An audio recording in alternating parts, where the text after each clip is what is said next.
Hello বন্ধুরা, আশা করি সবাই তোমরা ভালো আছো। আজকে আমরা যাচ্ছি বাওয়ালি রাজবাড়ি, তাই আমাদের ভীষণই এক্সাইটিং লাগছে।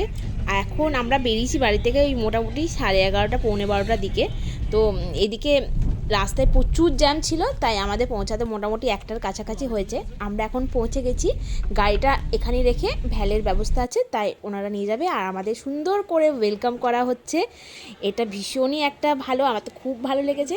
তারপর আমরা রাজবাড়ির ভিতরে ঢুকছি, আর ঢোকার সাথে সাথেই আমাদেরকে ওয়েলকাম ড্রিঙ্কস দিয়ে দেওয়া হয়েছে। আর এত গরম ছিল, শীতকাল, তবুও রোদটা মুখে পড়ছিল, তো এই ওয়েলকাম ড্রিঙ্কসটা খেয়ে এত ভালো লেগেছে, ভীষণই ভালো লেগেছে, ভীষণই রিফ্রেশিং লেগেছে। তো এটা ভীষণভাবে এনজয় করেছি। আর আমরা ওয়েলকাম ড্রিঙ্কসটা খাওয়ার পরে আমরা একটু বসেছিলাম। তো বসে থাকার পর আমরা একটু নিজেরাই ঘুরছিলাম। এই রাজবাড়ির প্রতিটা কোনায় কোনায় এত সুন্দর করেই সাজানো, মানে পুরোটাই মানে ব্যাকগ্রাউন্ড ফটো তোলার জন্য পারফেক্ট, সব কিছু খুব সুন্দর। আর এই যে পোড়া তোমরা দেখতে পাচ্ছ, পোড়া যে ইট, এটা সেই তখনকার দিনেই ইট। তো এইগুলো কিছু কিছু মানে পুরোনো দিনের জিনিস এখনও আছে, বাট তারপরে তো রেনোভেট করতে হয়েছে। আর এই রাজবাড়িতে আধুনিকতার সাথে সাথে রাজকীয় ছোঁয়াটা ভীষণভাবেই ছিল। আর প্রতিটা জায়গাতেই গল্প করার জন্য চেয়ার টেবিল, মানে সব জায়গাতেই খুব সুন্দর করে ডেকোরেট করা আছে। প্রতিটা আনাচে কানাচে ভীষণভাবে সাজানো গোছানো, দেখলেই যেন মন মুগ্ধ হয়ে যাচ্ছে। এখানে আমাদের স্লট বুক করা ছিল খাওয়ার জন্য 2টো থেকে 3টে, তো এখনও 2টো বাজেনি বলে আমরা পুরোটাই ঘুরে ঘুরে দেখছি। এবার আমরা যাচ্ছি ওই তোমার মানে বাউলের দিকে, মানে বাউল গান হচ্ছে, তো সেই দিকে যাচ্ছি। তো মানে এন্টারটেনমেন্টের ফুল ব্যবস্থা। আর এই প্লেসটা ভীষণই নির্জনতাটা ভীষণই ভালো লাগছে। আর এই যে ডান দিকে যে জায়গাটা দেখতে পাচ্ছ তোমরা, এখানে দুর্গাপুজো হয়। রাজবাড়িতে দুর্গাপুজো দেখার মজাই আলাদা। যারা এর সাক্ষী হয়েছে তারা তো জানেই যে কতটাই ভালো লাগে। আমার তো শুনেই ভালো লাগছে যে আহা কি সুন্দর, রাজবাড়ির মধ্যে দুর্গাপুজোতে থাকতে পারছি, এক বিশাল ব্যাপার। সে যাই হোক, তো আমরা ভাবলাম যে একটু বসি আর একটু বাউল গানটা শুনি, একটু এনজয় করছি এখন আমরা।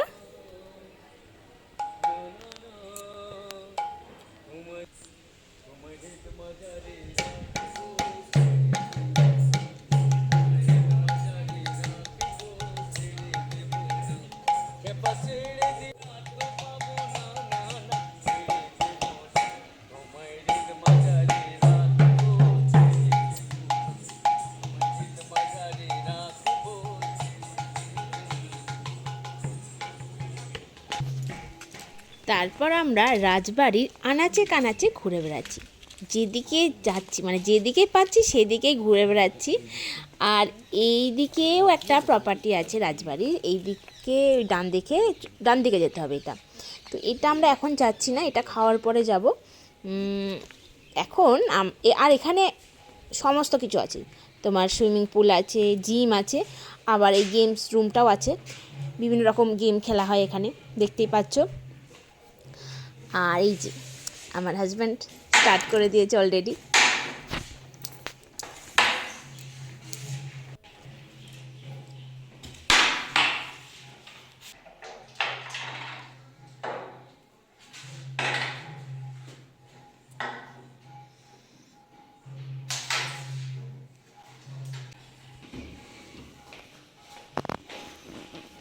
এটা কি খেলা গো?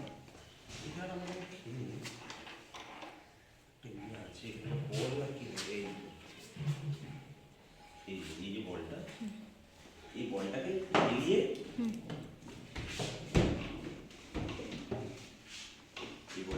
মানে দুজনে খেলবে। এই বলটাকে খেলিয়ে আচ্ছা,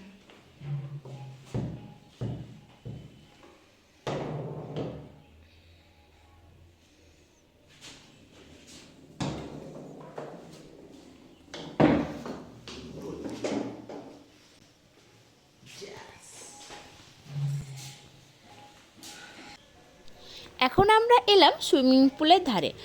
আর এখানে পুরনো জিনিস এদিকে ওদিকে অনেকই পুরনো জিনিস আছে, যেমন আয়না, সেই পুরনো জিনিস, সেই রাজাদের আমলের পুরনো আয়না, আরও অনেক ছোট্ট ছোট রেডিও, পিয়ানো, এরকম অনেক পুরনো জিনিস এখানে আছে। তো পুরনো জিনিস যেই তখনকার দিনে রাজাদের আমলের পুরনো জিনিস দেখতে আর সেগুলোকে টাচ করলে তো অন্যরকম একটা অনুভূতি হচ্ছে, অন্যরকম ফিলিংস। তো আমাদের খাওয়ার আগে যতটা টাইম পাচ্ছি তো আমরা পুরোটাই ঘুরে দেখছি। এই সামনে যে তোমরা দেখতে পাচ্ছ এটাও একটা থাকার রুম। এখানে এখন কোনো গেস্ট নেই, তো এটা এখন ফাঁকাই আছে। এখানেও মনে হয় দুটোই রুম আছে থাকার জন্য। আর এই জায়গাগুলো না একটু নির্জন, মানে মেন জায়গা থেকে এগুলো একটু সরে এসেছে, তাই এগুলো একটু নির্জন জায়গা। এবার আমরা মানে যেখানে খাওয়া হয় তার উপরে যে ছাদ, রুফটপ, এখানে এসে তো মনটা আরোই ভালো হয়ে গেল, মনে হচ্ছে যেন কোথায় এসছি। আর এখান থেকে এই ভিউটা দেখতেও অন্য রকম লাগছে, এই ফোয়ারার ভিউটাও বেশ ভালো। ওয়েদারটা তো খুবই সুন্দর ছিল, শীতকাল তো ভালো তো লাগবে, গরম হলে একটু কষ্ট হতো। তো তারপর আমরা সব ঘুরে টুরে অ্যাট লাস্ট চলে এসেছি আমরা লাঞ্চ করতে। লাঞ্চে তো বিশাল রাজকীয় ব্যাপার, আমরা নিয়েছিলাম একটা ক্লাসিক থালি আর একটা জমিনদারি ননভেজ থালি, দুটো নিয়েছিলাম।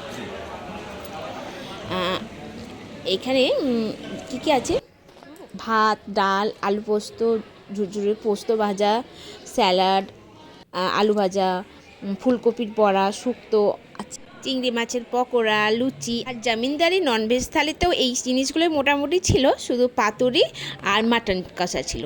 তো খাবারটা ভীষণই টেস্টি, ভীষণই সুন্দর। আর তারপরে আমাদের খাওয়ার পরে আমরা খাচ্ছি দই আর দুটো মিষ্টি। আর টেস্টের কথা কী বা বলবো, টেস্ট তো সেই লেভেলের টেস্ট, ভীষণই এনজয় করেছি আমরা খাওয়াটা, ভীষণই সুন্দর, অন্যরকম। তো খাওয়ার পরে আমরা এবার একটু ঘুরছি। আর এটা আবার একটা অন্য সুইমিং পুল। এখানে এসে আমার বর তো বলছে না আমি একটু ঘুমাবো। কি গো, চলো কোথায় যাবো, চলো ওঠো, বাড়ি গিয়ে ঘুমাবে, চলো চলো চলো চলো। তারপর আমাদের সাথে একজন গাইড দেওয়া হয়েছিল, সেই গাইডে আমাদেরকে এবার সব কিছু ঘুরে দেখাচ্ছেন। এটা হচ্ছে রাজবাড়ির জেলখানা। এটা তখন জেলখানা ছিল, কিন্তু এখন তোমরা দেখতে পাচ্ছ সুন্দর এখানে খাওয়ার ব্যবস্থা আছে, চেয়ার টেবিল, আর সুন্দর করে দেয় পরিবেশটাই একটু অন্যরকমই। আহা হা, এখানে বসে খেতে ফিলিংসটা অন্যরকমই হবে। এবার আমরা জেলখানা থেকে বেরিয়ে রাজবাড়ির মেন প্যালেসটায় যাচ্ছি। এই যে পুরনো, এখানে এটা পিয়ানো, আর যে ঝাড়বাতিটা দেখতে পাচ্ছ সেটাও পুরানো, এগুলো সবই পুরানো।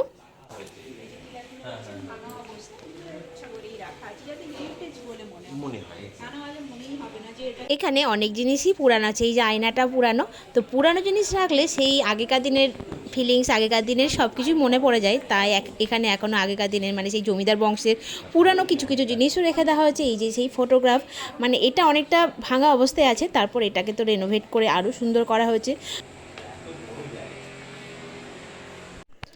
আর এই যে ব্যাগগুলো দেখতে পাচ্ছ, এটা এখনকার যিনি মালিক তার কারখানায় তৈরি এই ব্যাগগুলো। তো এখানে কিছু নিদর্শন তাই সেই ব্যাগের বা আরও ওড়না এবং ছোট ছোট অনেক জিনিসেরই এখানে রেখে দেওয়া হয়েছে, যদি কারোর ইচ্ছা হয় কিনতে পারে।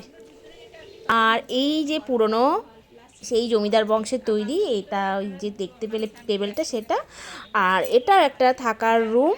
এই রুমটা হচ্ছে মানে একটু মেন বিল্ডিং থেকে, মেন রাজপ্রাসাদ থেকে একটু সরে। তো যারা নির্জনতা পছন্দ করে তারা তো এইগুলো চুজ করতেই পারে থাকার জন্য। কোনো কিছু ইভেন্ট করতে চায় তো করতে পারে। এখানে 5টা রুম আছে, এই বিল্ডিংয়ে 4টে আছে, ডাক বাংলোয় দুটো রুম আছে পাশাপাশি, মানে দুটো ডাক বাংলো, ওপরে 3টে, পুরোটাই নিয়ে করতে চান কোনো কিছু ইভেন্ট, তো এটা তো শুধু। এবার আমরা এলাম বৈঠকখানায়। বৈঠকখানাটাও সেই, আর সাজানোর তো কোনো কথাই নেই, সুন্দর করে পুরো রাজকীয় ব্যাপারে তো সব কিছুই সাজানো আছে। এটাও পুরানো, ওখানে রেডিওটা পুরানো। এছাড়া এখানে যদি আপনি আলাদা করে কোনো কিছু ইভেন্ট করতে চান সেটাও করতে পারেন, না খোলা যায়। হ্যাঁ ধরছি, এই সব বিটগুলো বাজবে না, বাট হালকা করে বাজে, এগুলো ছাড়া সবগুলো বাজবে না।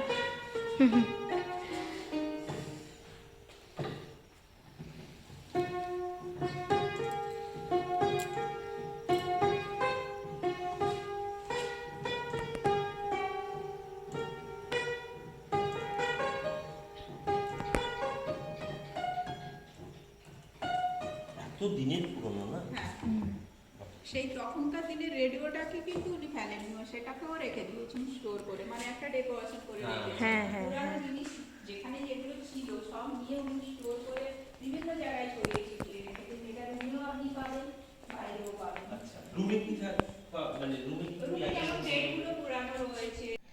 আর এই যে কাঁঠাল গাছটা, এটা 200 বছরের পুরানো। এখানে অনেক কাঁঠাল ধরে, এখানে অনেক কাঁঠাল গাছও আছে। এগুলো তো নিশ্চয়ই পুরনো। আর এই ঘরটার নাম হচ্ছে কাঁঠাল বাড়ি। দেখেই বোঝা যাচ্ছে এই এগুলো। এটা আপনি ধরুন এখানে বসে কিছু করছেন বা বসে কিছু খাবেন, তো এইভাবে আপনি করে ঘুরিয়ে দিতে পারবেন। আচ্ছা। এটা এভাবে দিতেন, এভাবে বাড়ি দিয়ে আপনি কিছু একটা করতে পারবেন, এখানে বই রেখে বা এভাবে ঘুমিয়েও করতে পারবেন। এই তো ব্যাস, এই কাঁঠাল বাড়ি চাই। কাঁঠাল বাড়িতে এসে ঘুমিয়ে পড়তে হবে। মোটামুটি সবই ঘোরা হলো। এবার আমরা যাচ্ছি মেন রাজবাড়ির দিকে। তো ওখানে গিয়ে এবার তো আমাদেরকে চলে যেতে হবে। আর এই যে ঘরটা দেখছো, এখানে না ওই যে মাটির পাত্রগুলো, থালা বাটিগুলো এখানে স্টোর করে রাখা হয়। তো সব কিছু ঘোরাঘুরি হয়ে এবার আমরা যাচ্ছি বাড়ি।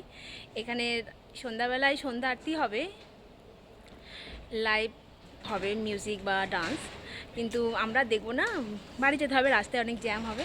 তাই আমরা এবার চলে যাচ্ছি বাওয়ালি রাজবাড়িকে বিদায় জানিয়ে। ওকে, বাই।